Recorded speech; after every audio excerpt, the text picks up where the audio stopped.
that allows you to discern the applicant's capacity or potential to be a self-directed learner?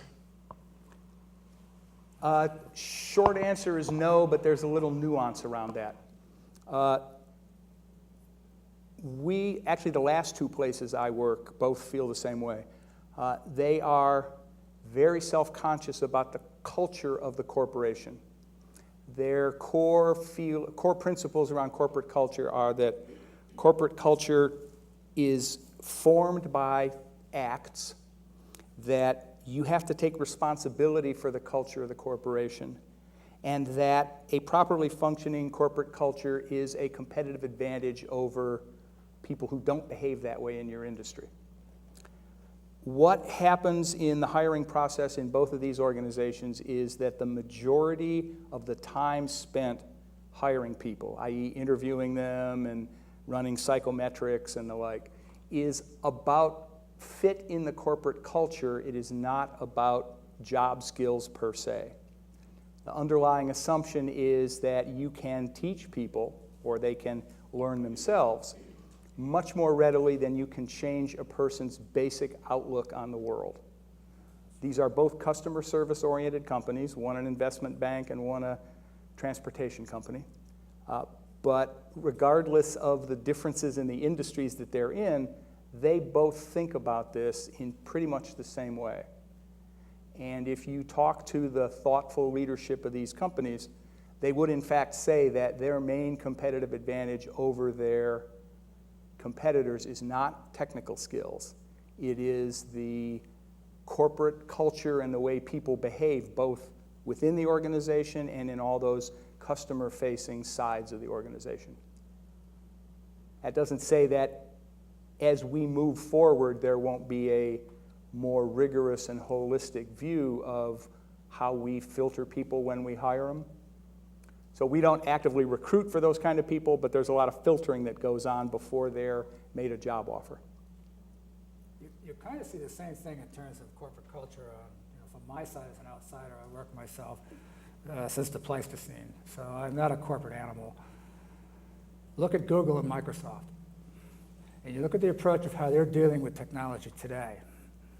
And one is on the way out, and the other is on the way in. And it's not because of the money factor, because Microsoft has more money than God.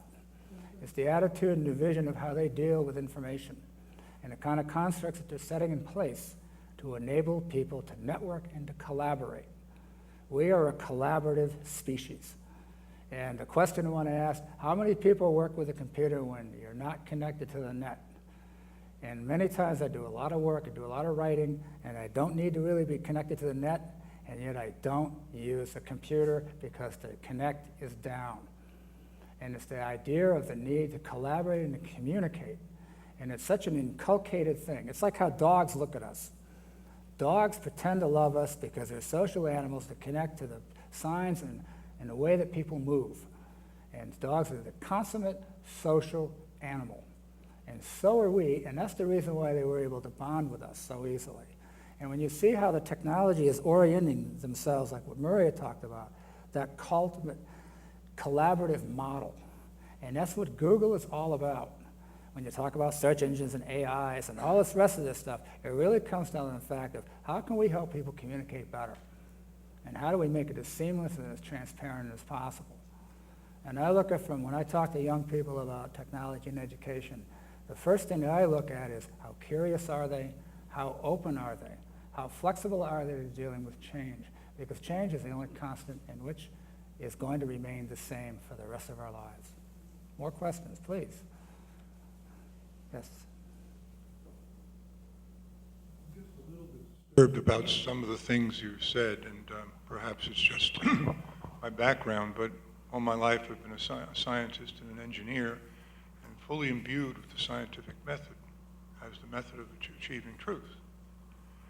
And as I see it, the left-hand brainness and the right-hand side of the brain, the way you're describing it, is such that what we're trying to do now is develop the methods that the left-hand side of the brain subscribes to. And they seem to be inimical to the scientific method. And I wonder if I'm reading your statements correctly, or am I just overlooking some aspect of it? I see the modern technology as being a wonderful way of achieving a knowledge of where we are now. But in terms of where we can be with new discoveries, I still see that as a function of the right-hand side of the brain, which should really be cultivated in our education.